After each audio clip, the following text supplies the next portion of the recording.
देखो, अभी आपके मन में दो सबसे बड़े डाउट्स हैं कि भाई मेरे इतने मार्क्स आ रहे हैं, कितनी परसेंटाइल बनेगी और फिर कितनी रैंक बनेगी। ठीक है, तो उसी सिलसिले में आज का वीडियो है। लेकिन आज से पहले मैंने दो वीडियो बनाए थे। अगर आपको ये पता नहीं है कि आप कट ऑफ क्लियर कर पाओगे या नहीं कर पाओगे, क्योंकि आप सभी ने मार्क्स तो कैलकुलेट कर लिए, तो आपको अगर ये पता करना है कि आप कट ऑफ क्लियर कर पाओगे या नहीं, तो मेरा कल वाला वीडियो जरूर जाके देखिए। अगर आपको ये पता करना है कि एनआईटीज में, ट्रिपल आईटीज में, जीएफटीआई के लिए कितना मिनिमम मार्क्स आपके पास होना चाहिए, तो आप मेरा परसों वाला वीडियो जाके देखिए। अगर ये दोनों वीडियो अगर आप देख लोगे तो आपका ये दोनों डाउट क्लियर हो जाएगा कल वाला। लेकिन आज का जो वीडियो है वो है आपके मार्क्स पे आपकी क्या परसेंटाइल बनी और उस परसेंटाइल पे आपकी क्या रैंक बनी। और उससे पहले मैं एक चीज बता दूं कि भाई आपको इस चैनल से बहुत ज्यादा हेल्प मिलेगा। अभी जोसा काउंसलिंग में मैं काफी हेल्प करूंगा, कॉलेज चूज करने में काफी ज्यादा आपको हेल्प मेरी तरफ से मिलने वाली है। अगर चैनल पे नए हो तो सब्सक्राइब कर लो, क्योंकि आपको डेफिनेटली फायदा होगा। ठीक है ना, तो मैं सबसे पहले बात करूंगा परसेंटाइल और रैंक की। परसेंटाइल और रैंक का डाउट मैं पहले क्लियर कर देता हूं, उसके बाद आपको यह पता चल जाएगा कि परसेंटाइल मेरी इतनी परसेंटाइल अगर आई तो मेरी इतनी रैंक बनेगी। उसके बाद मैं सेकेंड पार्ट में आपको बता दूंगा कि आपके परसेंटाइल कितने मार्क्स पे उतनी बनेगी। तो ये दोनों बातें मैं करूंगा। तो सबसे पहला पार्ट है वीडियो का परसेंटाइल वर्सेस रैंक। तो भाई देखो, आपको मैं सिंपल भाषा में समझाता हूं। 10 लाख अप्रोक्स डिफरेंट स्टूडेंट्स ने इस बार जेईई मेन का एग्जाम दिया है। अगर हम जैन को और सितंबर को मिला दे तो डिफरेंट स्टूडेंट्स ने, तो 10 लाख स्टूडेंट्स को उनको 100 परसेंटाइल के अंदर डाल देना है। अगर 10 लाख स्टूडेंट को 100 परसेंटाइल के अंदर डाल देना है तो एक परसेंटाइल में 10,000 स्टूडेंट्स आते हैं।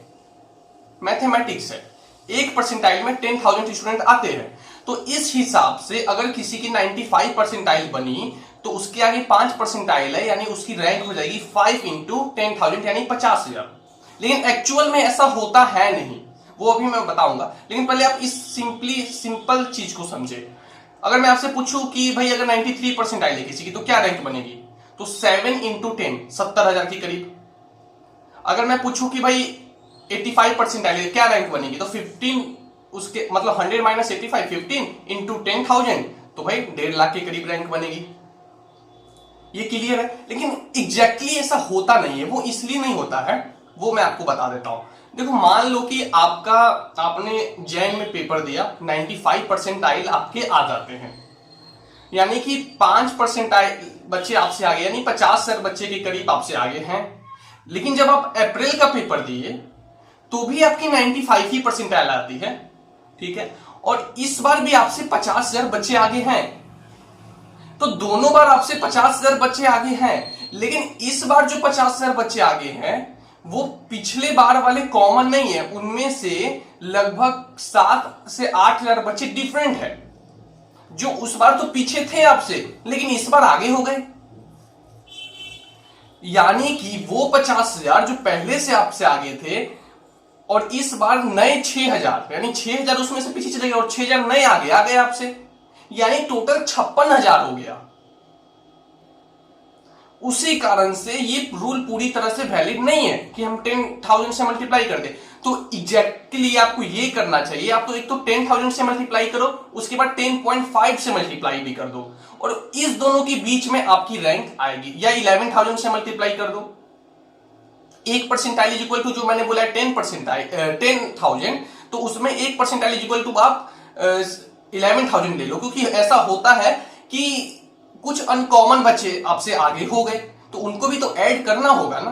नहीं तो ऐसे तो मतलब मान लो ऐसे जनरली होना चाहिए कि 92 परसेंटाइल है तो 80,000 रैंक, लेकिन 92,000 भी चली जाती है, वो इसी कारण चली जाती है क्योंकि जो आपसे आगे है उनकी रैंक तो आपसे आगे आनी ही है, चाहे वो जैन में आगे हो या फिर अप्रैल में आगे हो। मैं एक्सपेक्ट कर रहा हूं कि आपका ये डाउट पूरी तरह से क्लियर हो गया होगा। अब मुझे लगता है कि आपसे अगर मैं बोलूं कि भाई आपकी 85 परसेंटाइल है तो क्या रैंक बनेगी, तो आप बोलोगे 1.5 लाख से 1,70,000 के करीब में, क्योंकि 15 इंटू 10,000 करो, 15 इंटू 11,000 करो, ऐसे आपको अपनी रैंक एक एक्सपेक्ट अनुमान लग जाएगा। हालांकि 11 तारीख को रिजल्ट है, आपका डाउट उस दिन पूरा क्लियर हो जाएगा। बस ये आपके एक्सपेक्टेशन को फुलफिल करने के लिए कि हाँ भाई इतने के करीब आपका होगा। तो भाई ये था वीडियो का पहला पार्ट। अब आपको क्लियर हो गया होगा कि अगर मुझे परसेंटाइल पता चल जाए तो मैं रैंक निकाल दूंगा। अब है वीडियो का सेकंड पार्ट कि भैया मेरे इतने मार्क्स आ रहे हैं, कितनी परसेंटाइल बनेगी। और एक और बात मैं बता दूं, जैसे शुरू में क्या है, जैसे 99 परसेंटाइल, 98 परसेंटाइल, वहां क्या है कि अगर आपके 5-10 नंबर कम आएंगे तो उतना अंतर नहीं पड़ेगा रैंक पे। लेकिन यही अगर आपके 70 परसेंटाइल के करीब 10 नंबर का अंतर आ गया ना, तो हो सकता है कि 10 परसेंटाइल का भी अंतर आ जाए, इतनी ज्यादा भीड़ है। तो इस चीज को समझे, टॉपर्स के लिए भीड़ उतनी नहीं है, 5 नंबर पे उतना अंतर नहीं पड़ेगा जितना अंतर। तो अब मैं बात करूंगा आप लोगों से कि आपके कितने मार्क्स पे कितनी परसेंटाइल बनेगी। तो देखो ये कोई एग्जैक्ट बता नहीं सकता यार, सही बता रहा हूं, क्योंकि ये जो परसेंटाइल निकलती है वो आपके पर्टिकुलर स्लॉट की निकलती है। आपके स्लॉट में हाईएस्ट मार्क्स कितना आया, लोएस्ट मार्क्स कितना आया, कितने इंटेलिजेंट बच्चे उस दिन एग्जाम दिए, टॉपर्स खाली सिर्फ आप ही के स्लॉट में तो नहीं थे, ये सारा चीज भी इंपॉर्टेंट है। तो लेकिन ये सब चीज को मैं नजरअंदाज करके आपको एक अप्रोक्सीमेशन बता देता हूं। लेकिन इसमें कई सारे फैक्टर है, इसमें आप 15-20 नंबर कम और 15-20 नंबर प्लस लेके चलो, क्योंकि हर स्लॉट का अपना अपना सिस्टम है। किसी पे 270 पे भी आपको 99 बन जाएगा, किसी पे 230 पे भी 99 परसेंटाइल आ जाएगा, ठीक है ना। तो प्लीज इस चीज को आप एग्जैक्टली ना लें, लेकिन एक अप्रोक्सीमेशन अंदाजा मिल जाएगा। तो देखो अगर आपके मार्क्स 270 से ज्यादा आ रहे हैं तो 99.9 परसेंटाइल प्लस आएगा। देखो परसेंटाइल से रैंक मैंने पहले बता दिया, अब मैं सिर्फ मार्क्स से परसेंटाइल बता रहा हूं। 210 से अगर आपके ज्यादा आ रहे हैं तो 99.5 परसेंटाइल प्लस, 175 से ज्यादा है तो 99 प्लस ही आप रहोगे, प्लस माइनस देखो 15-20 कर देना। 150 से ज्यादा आ रहे हैं तो 98 परसेंटाइल, 135 से ज्यादा है तो 97, 120 से ज्यादा है तो 96 परसेंटाइल, 110 से ज्यादा है तो 95, 100 से ज्यादा है 94, 90 से ज्यादा है 93 और 80 से ज्यादा है तो 90 प्लस परसेंटाइल आपकी बन।